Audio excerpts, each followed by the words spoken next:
ഒരു ദിവസം പെട്ടെന്ന് എനിക്കൊരു സൂപ്പർ പവർ കിട്ടി. അങ്ങനെ ഞാനൊരു സൂപ്പർ ഹീറോ ആയി മാറിയിട്ട് സബ്സ്ക്രൈബേഴ്സിന്റെ ചെറിയ ചെറിയ ആഗ്രഹങ്ങളും വലിയ പ്രശ്നങ്ങളും സോൾവ് ചെയ്യാൻ പോവാണ്.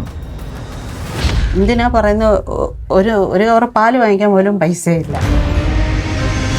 ഗെയിമിങ്ങിൽ പോയി പെട്ടുപോയത്, അങ്ങനെ എൻ്റെ ലൈഫ് മൊത്തം തകർന്നത്. ടെൻഷനിൽ ഇങ്ങനെ മരിക്കാനെന്ന് വരെ ഓർത്തു പോയി. പക്ഷേ ഞാൻ ഈ പണ്ട് തൊട്ട് കാണുന്നതാണ് ഈ സൂപ്പർ ഹീറോസ് വന്ന് ആളുകളുടെ പ്രോബ്ലംസ് സോൾവ് ചെയ്യുന്നത്. എനിക്ക് അന്ന് തൊട്ട് തുടങ്ങിയ ഒരു ആഗ്രഹമാണ് എങ്ങനെയെങ്കിലും ഒരു സൂപ്പർ ഹീറോ ആവണമെന്ന്. സ്വന്തമായിട്ട് എന്തെങ്കിലും സൂപ്പർ പവർ ഉണ്ടോ എന്ന് അറിയാൻ വേണ്ടിയിട്ട് പണ്ട് വീടിന്റെ മുകളിൽ നിന്ന് ചാടിയൊക്കെ നോക്കിയിട്ടുണ്ട്. പക്ഷെ ഒരു ദിവസം എനിക്ക് എന്തൊക്കെയോ ഫീൽ ചെയ്തു and finally I am a superhero. പക്ഷെ ഒരു സൂപ്പർ ഹീറോ ആണെങ്കിൽ മിനിമം ഒരു കോസ്റ്റ്യൂമും ഒരു മാസ്കും പിന്നെ ഒരു കോൾ സിഗ്നലൊക്കെ വേണം. പക്ഷെ ഇതൊന്നും എൻ്റെ കയ്യിലില്ല. ഞാനൊന്ന് റെഡി ആവുന്നതിന് മുമ്പ് തന്നെ എനിക്ക് കോൾസ് വരാൻ തുടങ്ങി. എൻ്റെ കയ്യിലാണ് മാസ്കും ഇല്ല, ഡ്രസ്സും ഇല്ല. ഞാൻ വീട്ടിലുള്ള മാസ്ക് എല്ലാം വെച്ച് നോക്കി, ഒന്നും സെറ്റായില്ല. കോസ്റ്റ്യൂമും മാസ്കും ഒക്കെ പിന്നെ സെറ്റ് ചെയ്യാം. അങ്ങനെ ഞാൻ എൻ്റെ ഫസ്റ്റ് മിഷന് വേണ്ടി റെഡിയായി. ഞാനീ പോകുന്നത് കോഴിക്കോട് വരെയാണ്. കാരണം അവിടെ ഒരു ഉണ്ണിക്കുട്ടനുണ്ട്. ഉണ്ണിക്കുട്ടന് സ്കൂളിൽ പോകാനായിട്ട് ഒരു സൈക്കിൾ വേണം. അതാണ് അവൻ്റെ ഒരു ചെറിയ ആഗ്രഹം. ഇതാറ് മാസ്ക് ആണെന്നറിയോ? അറിയാം. ആ, എനിക്ക് സ്വന്തമായിട്ട് മാസ്ക് ഇല്ല. നിന്റെ ഏറ്റവും വലിയ ആഗ്രഹം എന്താ? സൈക്കിള് വേണം. സെറ്റ് വാ. അതെ, എനിക്ക് പെട്ടെന്നാണ് സൂപ്പർ പവർ കിട്ടിയത്. അതുകൊണ്ട് എനിക്ക് പറന്നു പോകാനുള്ള കഴിവൊന്നും ഇല്ല. തൽക്കാലം നമുക്കൊരു ഓട്ടോ പിടിച്ച് പോവാം. അല്ല, എൻ്റെ കാറുണ്ട്, അതിന് പോയപ്പോഴേ. സൂപ്പർ പവർ എന്താ? എൻ്റെയോ? അതിങ്ങനെ നമ്മൾ ഈ 2 നാരങ്ങയുള്ള ഒറ്റയടിക്ക് കുടിക്കാൻ പറ്റും എനിക്ക്. പക്ഷെ ആളൊരു ഇൻട്രോവേർട്ട് ആണെന്ന് തോന്നുന്നു. അല്ലെങ്കിൽ എൻ്റെ ഈ കോലൊക്കെ കണ്ടിട്ട് പേടിച്ചിട്ടായിരിക്കും. ഞാൻ 4 നാരങ്ങയോളം കുടിക്കാറുണ്ട്. 4 നാരങ്ങയുള്ളൂ? അപ്പം ഞാൻ ഈ മാസ്ക് നിനക്ക് തരട്ടെ. പിന്നെ ഒരു സൂപ്പർ ഹീറോ ആയിട്ട് ഞാൻ എന്തൊക്കെ ചെയ്യണമെന്നാണ് നിന്റെ ആഗ്രഹം? പറക്കണം. വേറെ വെള്ളത്തിൽ കൂടി നടക്കണം. എന്നിട്ട് അങ്ങനെ ഞങ്ങൾ അവിടുന്ന് നേരെ സൈക്കിൾ മേടിക്കാനായിട്ട് പോയി. ഇതുപോരെ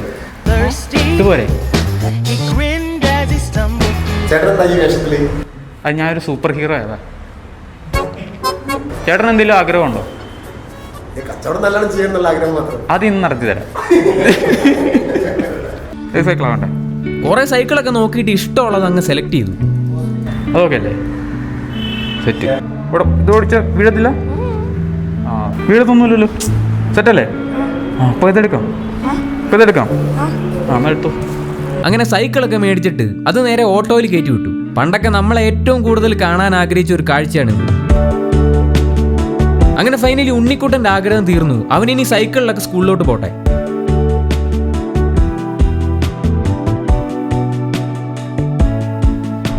എനിക്കിനി അടുത്ത മിഷന് സമയമായി.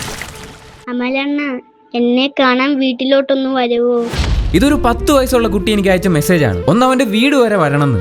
അങ്ങനെ ഞാൻ അവനെ കാണാൻ വേണ്ടിയിട്ട് അവന്റെ വീട്ടിലേക്ക് പോയി. എന്തിനാ എന്നെ വിളിച്ചതെന്ന് ചോദിച്ചപ്പം അമ്മയെ കാണാൻ വിളിച്ചാണെന്ന് എന്നോട് പറഞ്ഞു. ഇതാണ് അവന്റെ അമ്മ. അമ്മയ്ക്ക് ഇപ്പം നടക്കാൻ പറ്റാത്ത അവസ്ഥയിലാണ്. മോനെ, എനിക്ക് 10-25 വർഷമായിട്ട് ആ പാദത്തിൻ്റെ അസുഖമാണ് കേട്ടോ. അങ്ങനെ എൻ്റെ കൈയെല്ലാം ഇങ്ങനെയൊക്കെ ഇരിക്കുന്നത്. അന്ന് തൊട്ട് മരുന്ന് കഴിച്ചുകൊണ്ടിരിക്കുക, സ്ഥിരമായിട്ട് മരുന്ന് കഴിക്കുക ഇപ്പോൾ ഒത്തിരി വർഷം കൊണ്ട്. അപ്പം എൻ്റെ മക്കളുടെയൊക്കെ പ്രസവം കഴിഞ്ഞപ്പോഴത്തേന് ഒന്നുകൂടെ എനിക്ക് സുഖമില്ലാതായി. അങ്ങനെ സുഖമില്ലാതായി അവസാനം എൻ്റെ ഒരു മുട്ട് മൊത്തത്തിൽ അങ്ങ് തേയ്മാനം വന്നുപോയി. ഇനി ഇതുകൊണ്ട് എനിക്ക് എഴുന്നേറ്റൊന്ന് നിൽക്കണമെങ്കിൽ പോലും എനിക്ക് ഒരു ഓപ്പറേഷൻ ഇല്ലാതെ പറ്റത്തില്ലെന്ന് ഡോക്ടർ പറഞ്ഞു. അപ്പോൾ ഓപ്പറേഷൻ വേണം? ഓപ്പറേഷൻ വേണം മോനെ. ഓപ്പറേഷൻ ഇല്ലാതെ വേറൊരു സൊല്യൂഷൻ ഇല്ലെന്ന് ഡോക്ടർ കണ്ടപ്പോഴേ പറഞ്ഞു. എൻ്റെ ഈ പൊടി കുഞ്ഞുങ്ങളെ എനിക്ക് നോക്കണം കുഞ്ഞ്. അതുകൊണ്ടാണ് ഞാൻ മോനെ വിളിച്ചത്. എൻ്റെ കുഞ്ഞ് പറഞ്ഞ അമ്മ എന്നെ നമുക്ക് പോയി വിളിക്കാം, അമ്മ അണ്ണനെ വിളിക്കാം, അങ്ങനെ വിളിച്ചതാണ്.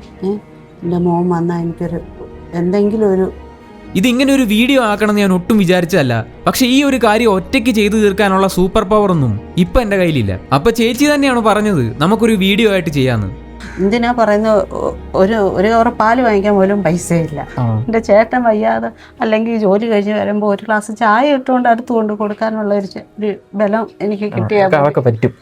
കൈയൊക്കെ ശരിയാവും. അപ്പം അങ്ങനെ അധികം സൂപ്പർ ഹീറോ ആവട്ടെ, ഏ? എല്ലാവരും ഒരു സൂപ്പർ ഹീറോ ആവട്ടെ. ഇതൊക്കെ നമ്മൾ ശരിയാക്കി എടുക്കണം. അപ്പം നിങ്ങൾ കൂടെ നിൽക്കണം. അപ്പം ഞാൻ ബാങ്ക് ഡീറ്റെയിൽസ് ഒക്കെ നമ്മൾ താഴെ കൊടുത്തിരിക്കും. അപ്പോൾ എല്ലാവരും സഹായിക്കണം. നമ്മൾ ചേച്ചി എഴുന്നേറ്റ് നടക്കുന്നത് ഉടനെ തന്നെ നമുക്ക് കാണണം. എന്നെ കൊണ്ട് പറ്റുന്നതിന്റെ മാക്സിമം ഞാനും ചെയ്യുന്നുണ്ട്. നിങ്ങൾ ഈ ഒരു വീഡിയോ കാണുമ്പോൾ എത്ര ചെറിയ എമൗണ്ട് ആണെങ്കിലും പറ്റുന്നത് പോലെ ഹെൽപ്പ് ചെയ്യാൻ പറ്റുവാണെങ്കിൽ ചെയ്യണം പ്ലീസ്. ഇത് എന്റെ ചേച്ചിയുടെ സ്ഥലം. ഓക്കെ, ചേച്ചി പഠിക്കുന്ന സ്ഥലം. ചേച്ചി പഠിക്കുന്ന സ്ഥലം. ഇത് ഞാൻ പഠിക്കുന്ന സ്ഥലം. ഓക്കെ, അത് ഫാൻ. ഇത് ഫാൻ. ആ, ഇത് ചേച്ചി എന്തായിരുന്നു, ചേച്ചി കിടക്കുന്ന മെത്ത. ബെഡ്. ഇത് അമ്മൂമ്മയുടെ മെത്ത. ആ, അപ്പോൾ ഇത് എന്റെ നിനക്ക് സൈക്കിള്. ഓ, സൈക്കിള്. സൈക്കിള്. നിന്റെ സൈക്കിളാണോ അത്? ഓ, നീ വരുമ്പോൾ നമുക്കൊരു സൈക്കിൾ കൊണ്ട് പഠിക്കാം. Okay okay okay. ഓക്കെ. ഇതെന്റെ സൈക്കിള്. പിന്നെ ഇത് എന്താ പന്നൊരു ഫ്രിഡ്ജായിരുന്നു. പണ്ട് ഇത് ഉപയോഗിക്കാൻ പറ്റുമായിരുന്നു. ഇത് പന്നരായി പോയപ്പോ ഇത് ഇവിടെ വെച്ച്. കുഞ്ഞാ നോക്കുന്നത് ആലോചിച്ചൊക്കെ എന്തോ ഉണ്ട് അതിന്റെ പ്രായം. ഈ പ്രായത്തിലൊക്കെ കളിച്ച് നടക്കേണ്ട കുഞ്ഞല്ലേ, ഇങ്ങനൊക്കെ ജോലി ചെയ്യേണ്ടതാണ്. ഇനിയിപ്പോൾ എൻ്റെ പടം വരയ്ക്കേ, നമുക്ക് നോക്കാം. മൂക്ക് ഇച്ചിരി പാട്. ആ, നോക്കിച്ചേരി നീളം കൂടുതലോ അല്ലേ? Oh, okay, okay. ഇതാണ് സൂപ്പർ ഹിറ്റ്. അപ്പോൾ ഷേപ്പല്ലേ? Okay, thank you Anirudh. Welcome. Okay, എന്നാ വരുന്നേ ഇനി? എന്നാ വരണ്ടേ ഇനി? ഇനി അമ്മ നടന്നു കഴിഞ്ഞിട്ട് വരും. ഓക്കെ. ഓക്കെ, നടന്നു വരാൻ കുറച്ച് താമസം എടുക്കും. താമസം ഒന്നും എടുക്കത്തൊന്നുമില്ല. അതെ, എന്നാ ശരി. ഓക്കെ.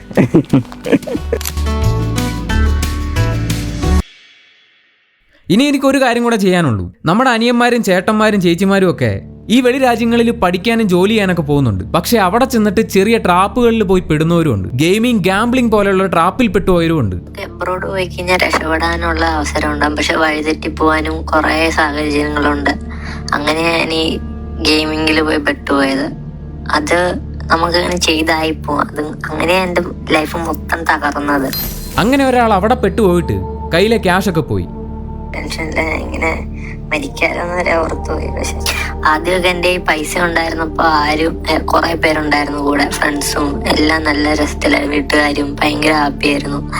പൈസ ഇല്ലാതെ വന്നാൽ നമുക്കൊരു വിലയില്ല ബ്രോ. അതിപ്പോ എന്ത് പട്ടിപ്പണി എടുത്തെന്ന് പറഞ്ഞാൽ എവിടെയാണെങ്കിലും. പക്ഷെ ഒരു തെറ്റ് പറ്റിയിട്ട് ലൈഫിലേക്ക് തിരിച്ചു വരണം എന്നുള്ള തോട്ടാണ് വലിയ കാര്യം. ചെറുതാണെങ്കിലും എന്നെ കൊണ്ട് പറ്റുന്ന രീതിയിൽ എൻ്റെ സൂപ്പർ പവർ വെച്ച് ഞാനൊരു കാര്യം ചെയ്തു കൊടുത്തിട്ടുണ്ട്. എന്തെങ്കിലും മിസ്റ്റേക്ക് പറ്റിയാൽ അത് ആലോചിച്ചിരിക്കാതെ മൂവ് ഓൺ ചെയ്യുന്നതാണ് നല്ലത്. അപ്പൊ ഞാൻ എന്തായാലും ഇതും കൂടെ ഒന്ന് തീർത്തിട്ട് വരാം. ഇനി നിങ്ങൾക്കൊക്കെ എന്തെങ്കിലും പറയാനുണ്ടെങ്കിൽ നേരെ കമന്റ് ബോക്സിലേക്ക് വെക്കോ. നമുക്കിനി സെക്കൻഡ് എപ്പിസോഡിൽ കാണാം. Good bye.